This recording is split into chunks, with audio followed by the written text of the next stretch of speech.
بسم اللہ الرحمن الرحیم۔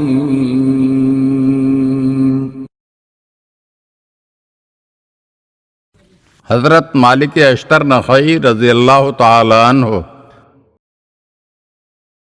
مالک ابن حارث ابن عبد یغوث نخعی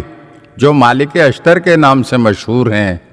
آپ کی کنیت ابو ابراہیم تھی۔ آپ یمن کے رہنے والے تھے۔ رسول خدا صلی اللہ علیہ وآلہ وسلم کی حیات مبارکہ میں ہی اسلام قبول کر چکے تھے، لیکن رسول خدا صلی اللہ علیہ وآلہ وسلم کی صحبت کا شرف حاصل نہ کر سکے، اس لیے آپ کا شمار تابعین میں ہوتا ہے۔ آپ رضی اللہ تعالی عنہ نے 11 ہجری میں اپنے قبیلے کے ہمراہ یمن سے کوفے کی طرف ہجرت کی اور یہیں آ کر آباد ہو گئے۔ آپ رضی اللہ تعالی عنہ حضرت علی اور آل علی سے شدید محبت کرتے تھے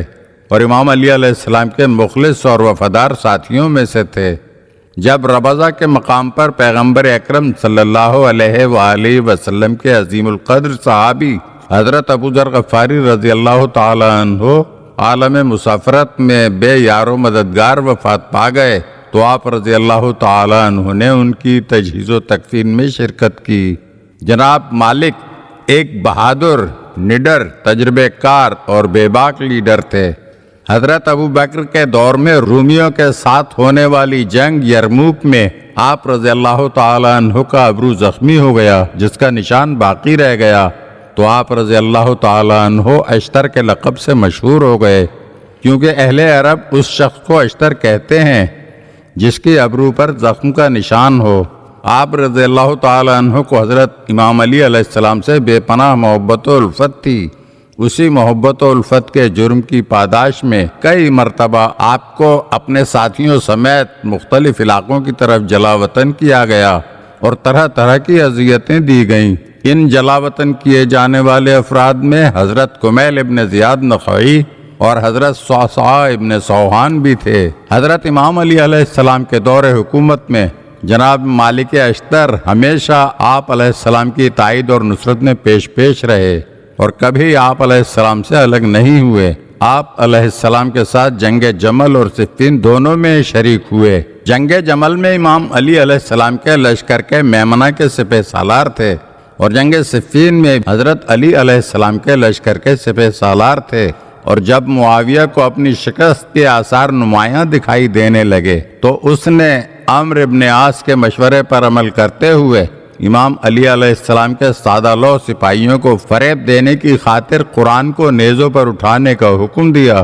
یوں امام علی علیہ السلام کے لشکر نے دھوکہ کھایا، اور اگر امام علی علیہ السلام کے لشکر نے صفین میں دھوکہ نہ کھایا ہوتا تو امیر شام اور اس کے لشکر کی شکست یقینی تھی، کیونکہ میدان جنگ کی صورتحال یہ تھی کہ مالک اشتر امیر شام کے خیمے کے قریب پہنچ چکے تھے، قریب تھا کہ فتح حاصل ہو جائے۔ ایسے میں مولا کائنات علیہ السلام نے مالک کو واپس آنے کا حکم بھیجا، ساتھ ہی یہ تاکید بھی کی کہ اگر اپنے امام کی زندگی چاہتے ہو تو فوراً واپس آ جاؤ۔ اور یوں مالک اشتر رضی اللہ تعالی عنہ بادل نخواستہ حکم امام کی پیروی کرتے ہوئے واپس آ گئے۔ جب امام علیہ السلام کی خدمت میں پہنچے تو مالک کی آنکھوں نے یہ منظر دیکھا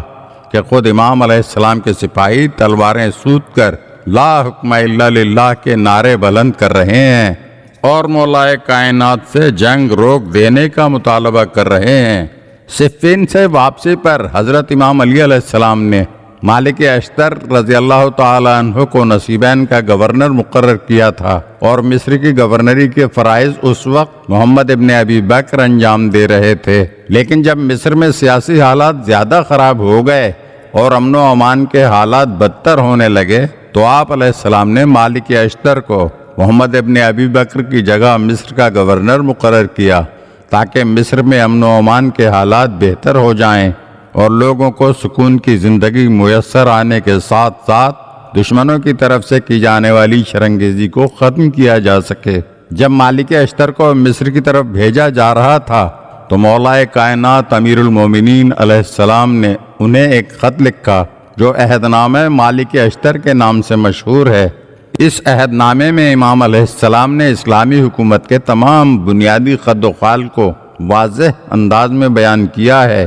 جو ہر دور کے حاکم کے لیے مشعل راہ کی حیثیت سے آج بھی موجود ہے۔ اس عہد نامے کے مقدمے میں مولا کائنات علیہ السلام نے مالک اشتر کا تعارف کرواتے ہوئے فرمایا، میں نے خدا کے بندوں میں سے ایک ایسے بندے کو تمہاری طرف بھیجا ہے جو خوف و خطر کے دنوں میں نہیں سوتا اور دشمن کے ظلم و ستم اور مصائب سے خوف زدہ نہیں ہوتا، اور ظالموں اور جابروں پر یہ آگ سے بھی زیادہ سخت ہے۔ مالک ابن حارث جس کا مزہج کے قبیلے سے تعلق ہے، اس کی اطاعت کریں اور اس کی باتوں پر عمل کریں، کیونکہ وہ خدا کی تلواروں میں سے ایک تلوار ہے جس کی ضربت محکم اور اس کی دھار تیز ہے۔ پس اگر وہ تمہیں کوچ کرنے کا حکم دیں تو کوچ کرو، اور اگر قیام کا حکم دیں تو قیام کرو، کیونکہ یہ اگر کوئی اقدام عمل میں لاتا ہے تو وہ میرے حکم سے ہوتا ہے۔ میں نے تمہارے حوالے سے اپنے اوپر اس کو ترجیح دی ہے، کیونکہ تمہارے بارے میں اس کے خلوص اور تمہارے دشمنوں کے مقابلے میں اس کی سخت گیری سے باخبر ہوں۔ 38 ہجری میں حضرت علی علیہ السلام نے جناب مالک اشتر کو مصر روانگی کا حکم دیا۔ امام علیہ السلام اس انتظار میں تھے کہ مالک مصر پہنچنے کے بعد وہاں کے حالات پر قابو پا کر حالات سے باخبر کریں گے۔ ادھر امیر شام کو خبر ملی کہ مالک اشتر مصر کی جانب روانہ ہو گئے ہیں، تو وہ بہت پریشان ہوا اور اس نے خفیہ طور پر عریش یا قلزم کے کسی زمیندار کے ہاں زہر بھیج دیا اور اس کو انعام و اکرام کا لالچ دیا اور کہا کہ زہر کسی طرح مالک اشتر کو کھلا دیا جائے۔ پس جس روز مالک اشتر اس مقام پر پہنچے تو اس زمیندار نے جناب مالک کو دعوت دی اور شہد کے شربت میں وہ زہر ملا کر آپ کے سامنے پیش کیا، جس کے پیتے ہی آپ رضی اللہ تعالی عنہ شہادت کے مرتبے پر فائز ہو گئے۔ جب امام علی علیہ السلام تک آپ کے عظیم، بہادر اور باوفا سپہ سالار صحابی کی شہادت کی خبر پہنچی تو آپ علیہ السلام اس مصیبت سے بے حد رنجیدہ اور غمگین ہوئے۔ آپ علیہ السلام نے ارشاد فرمایا، خدایا مالک پر اپنی رحمتیں نازل فرما، وہ میرے لیے اسی طرح تھا جس طرح میں رسول خدا صلی اللہ علیہ وآلہ وسلم کے لیے تھا۔ لیکن جب امیر شام نے مالک کی موت کی خبر سنی تو لوگوں سے مخاطب ہو کر کہا، اما بعد، علی کے دو بازو تھے، ایک کو صفین میں قطع کیا گیا جو عمار یاسر تھا، اور دوسرے کو آج قطع کیا گیا جو مالک اشتر تھا۔ اگر آپ ہمارے چینل کی نئی ویڈیوز دیکھنا چاہتے ہیں تو ہمارے چینل کو سبسکرائب کریں اور گھنٹی کے بٹن کو دبائیے تاکہ ہر آنے والی ویڈیو آپ کو جلد موصول ہو سکے، اور ہاں، لائک اور شیئر ضرور کیجیے اور اپنے قیمتی کمنٹ سے ہمیں آگاہ کیجیے۔ شکریہ۔